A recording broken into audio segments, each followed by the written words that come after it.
Hi, welcome to Faces and Places. I'm culinary, and I thank you for joining us. I'm here with Bill Haney, who is the owner of North Shore Music Theater. On this show, we like to look for interesting people, exciting places on the North Shore. The North Shore Music Theater certainly fits that bill. It opened in 1955 and has been a source of pride for the community. It's an attraction that makes living here very special. This is Lucky. Lucky was pulled off the street, Bennett Street in Beverly, last week by a single mother. And she took Lucky and Lucky's pregnant mother. They were together on Bennett Street on the sidewalk, and the woman saw them and picked them up and took them home, but she lived in an apartment and couldn't have pets, so she called Friends of Beverly Animals. And the dishes tonight will be judged on taste, originality, and presentation. For the full chef rules, you can check your program booklet. 75% of these ingredients are from the food pantry, and 25% are from the chef's restaurants. I'm going to be back in just a little bit to introduce our very prestigious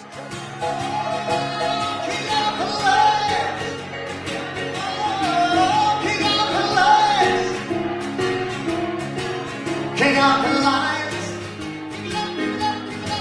Kick out the lights. Johnny Cash, Johnny Cash. Kick out the lights. Johnny Cash. Welcome to another edition of Kiwanis Conversations. My name is John Mayos for the Kiwanis Club of Beverly. And people ask, what is Kiwanis? Kiwanis is a global organization of volunteers dedicated to changing the world, one child and one community at a time.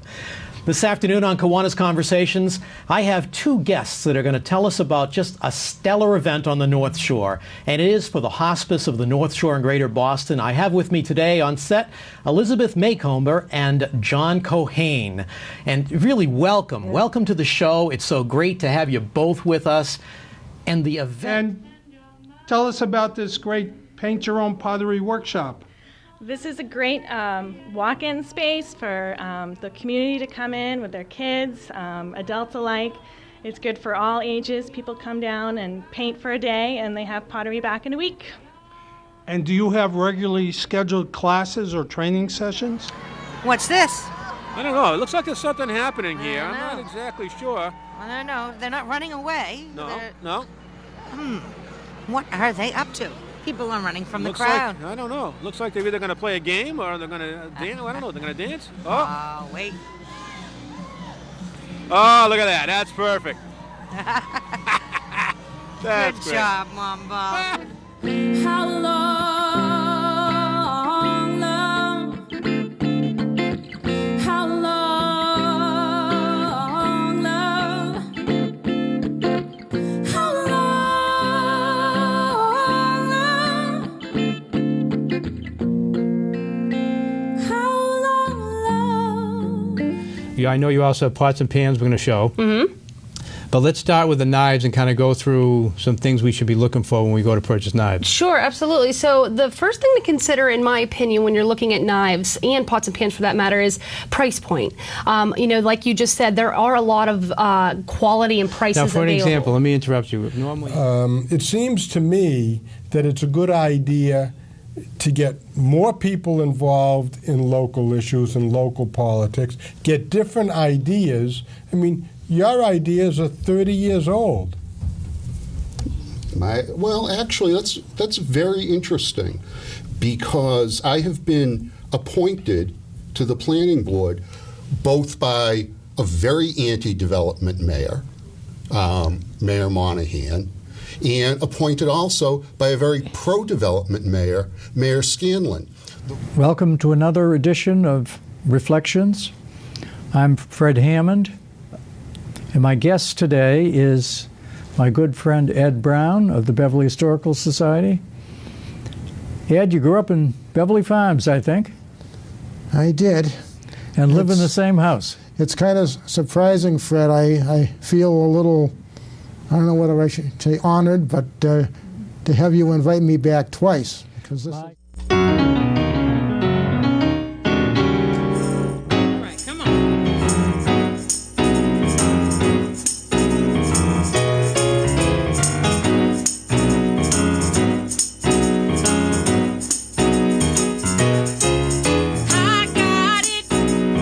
got it. The Holy Ghost power. from John chapter 7 so we can understand where we're going with this. And so I'm going to read John chapter 7 starting in verse 33. I'm going to read all the way through 38, kind of recap last week, and then we're going to jump. Actually, our main text today is going to be John chapter 16. So we're going to jump into John chapter 16 from here. But let's start here. It takes a big moment in life to realize how much your family really means to you, how much they can help you, and how much they truly understand you. Sometimes your friends can't always be there for you. You can't choose who your family is, but you can choose how you value your time with them. My life might be changing faster than I can really handle, but it's nice to know that at least I'm never alone. Today we recognize the heroes among us. We celebrate their accomplishments. We gain inspiration from their selfless acts, and we mourn those that made the ultimate sacrifice, like Peabody firefighter James Rice. This morning we also celebrate the Red Cross and its significant role in our region. Okay, question number 1. Now remember, the wives are going first. So everyone remembers their first date, or at least they should. We asked your wives, where did you go on your second date? Mayor Scanlon, what's your response?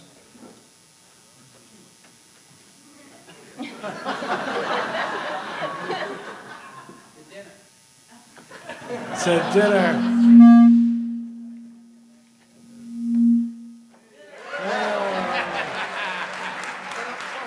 Now, the topic that I'm going to cover with you today has a very special meaning to me, and it is sleep. Why does it have a special meaning to me? Well, it has a very special meaning to me because I was diagnosed only recently with a sleep disorder. Now, today we have a very interesting show. Today's show is entitled Sex After 60. Actually, it's more sexuality and intimacy after 60. And this show, believe me when I tell you, has been in the talking stages for a couple of years now. Talking about it's a very interesting subject that it should be talked about. Thomas Martin literally went head over heels to win the men's amateur field, surviving a serious crash to win. It was awesome, said Martin. Taking his third spin around Beverly, the Portsmouth, New Hampshire native was part of a crash at the intersection of Dane and Hale. The infamous hairpin turn has led to many accidents at the Grand Prix over the past 4 years. Work it, make it, do it, makes us harder, better, faster, stronger. Work it harder, make it better, do it faster, makes us stronger.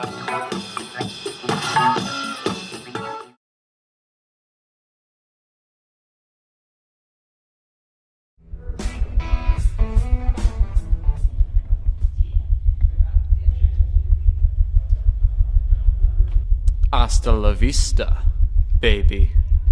No.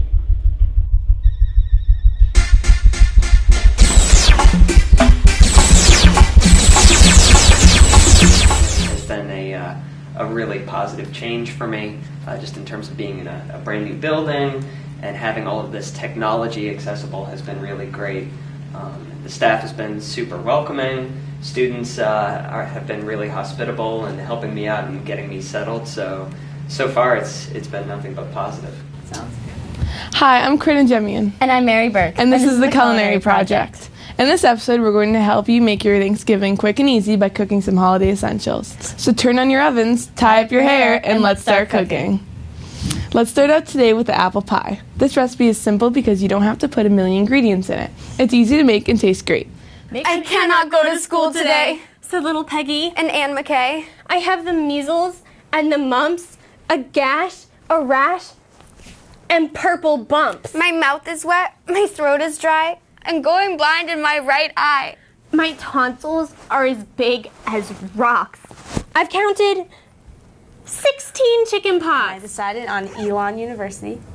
I'm studying broadcast journalism. I'm very excited. It's a wonderful school. It was rated #1 most beautiful campus in America. It's Wow. gorgeous. I'm really excited. What about you, Katerina? Where are you going? I made my decision to go to Quinnipiac University in Hampton, Connecticut to study communications. They have a great communication school, which is what kind of reeled me over to there.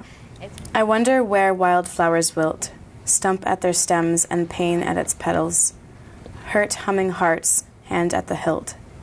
Generate, venerate, renovate, change charred osseous obstacles, held with purpose posed portrait.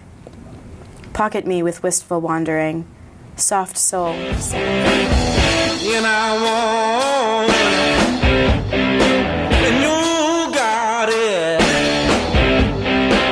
so much. I'm crazy for your touch. One who truly seeks knowledge strives to know one's fellows and the truth. As one gains knowledge, the desire to make life better and more fulfilling develops within. To whom much knowledge is given, much is expected. The 4 principles of the National Honor Society spring from this belief. Today is a day to celebrate, and soon many of us will be leaving Beverly to begin the rest of our lives. When going on any journey, you have to pack a suitcase. The contents vary depending on where you're headed, but the goal is the same. You're taking pieces of home with you. In addition to the many material things we'll be bringing, there are experiences we've had and lessons we've learned in our time so far that will also accompany us. Comes from, a question a child asks, and, I realize now instead of saying, Mrs. Roy, how does, can we find out in a book? They'll say, Mrs. Roy, Google it. We can get the answer. Yes, so staying one step ahead. Exactly. Yes, So. and I particularly enjoyed it in another time that you have the smart board up. To anyone that you feel comfortable with. But our goal is to report it, because if we can't do anything unless we know about it. So we really, really encourage you to come and report it and let us know what's happening, and then we can work with you in a way that you're comfortable resolving it. But we can't do anything unless we know about it. So we do have many ways. You can use the anonymous reporting boxes. You can go to any adult in the building. You can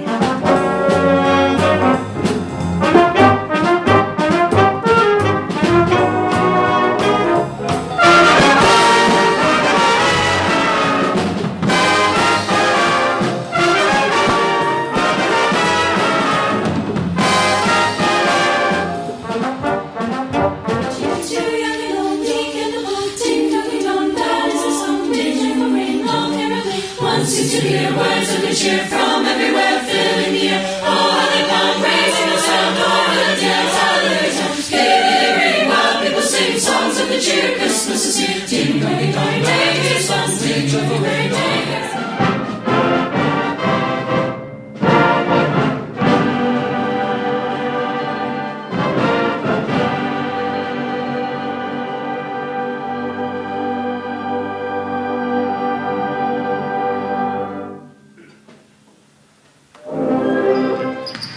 Going to shoot, blocked from behind. Carnevale with the rebound and gets it to Silvestri. Threaded by Riley. Delano, ball, nice pass to Carnevale. Can't make it, offensive rebound, the putback for 2. Now Beverly's coming back.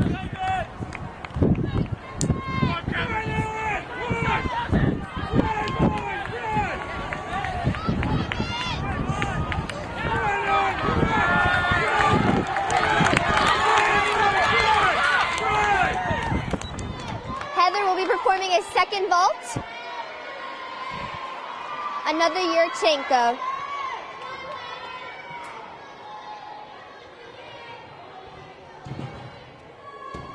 And it was even better than the first one. Amazing vault performed by Heather. Out of the timeout, Cox is still serving, her team up 12-4. Served by Cox, handled by Kelleher, sent right back. That's handled by Libero. Attack on the outside, taken by Abundanza. Mars is going to set that one up for ball in the middle. Nice attack, and that'll go off number 18. That was Ellen Cox. Rogers throws it inbound. He jumps for it, misses it. DePaula takes it. Betancourt rushes for it. Rogers takes it, hits it in. Goal Beverly at 23 minutes in by Rogers. Under center is Rollins. Play action. Oh, Flaherty's open. Flaherty was wide, but that's Doma Beatty in the end zone for a touchdown. Touchdown, Panthers. Beautiful pass by Rollins. And I know you saw it too. Flaherty was wide open in the flats. But Dave Rollins saw Beatty beat his man in the end zone. Through March, as the Panthers.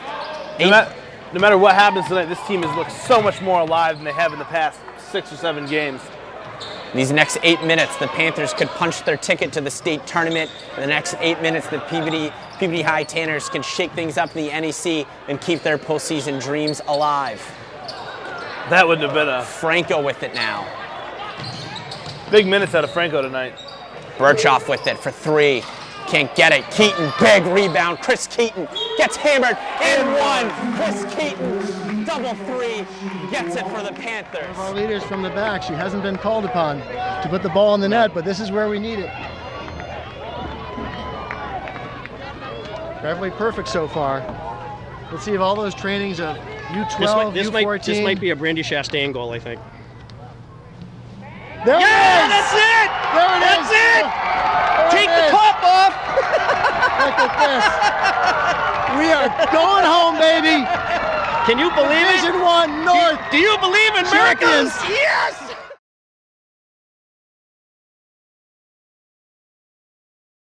Property to whom is referred the matter of communication from Council President Guanci regarding second water meters. Have considered said matter and beg leave to report as follows. Receive and place in file.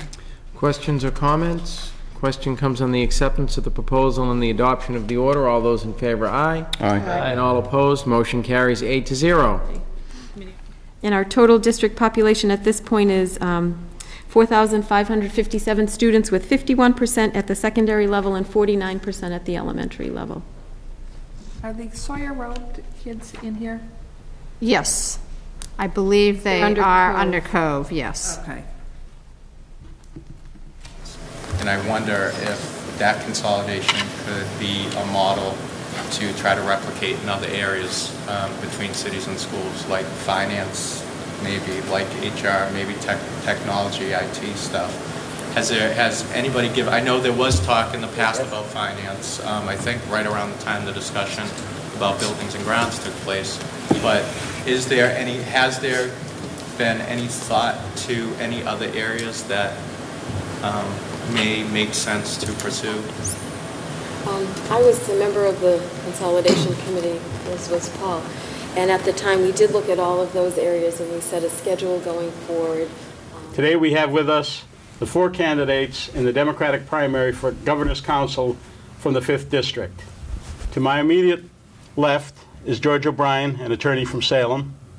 Next to George is Don Buemiller, also an attorney from Boxford. Morning, Nelson. To his left, David Epley, an attorney from Salem. And finally, to my far left, Dr. Eileen Duff from Gloucester. Welcome, and thank you for participating in this forum to help enlighten the voters. The MBTA recently raised its fares and cut some services, putting North Shore commuters in a double bind.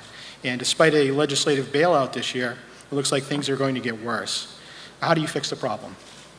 So I actually attended many of the public hearings on this when the T was talking about increasing fares and cutting service, and attended a meeting right over in Salem that was absolutely overflowing with people who were very upset about this. It's reasonable. Reasonable people expect reasonable increases. There had not been an increase in about 5 years, and so reasonable people would say, okay, 5 years, there should be a reasonable increase. But the increase was unreasonable, and there have been cuts to service, especially on Sundays. Thank you, Mr. President. Good evening to the council, to the members of the public here tonight, and to all of you at home. It's my pleasure tonight to update you on the state of the city. With the cooperation of the City Council, the school committee, and the community at large, coupled with outstanding performance by municipal employees on both the school side and the city side, Beverly has made distinct progress over now nearly 2 decades.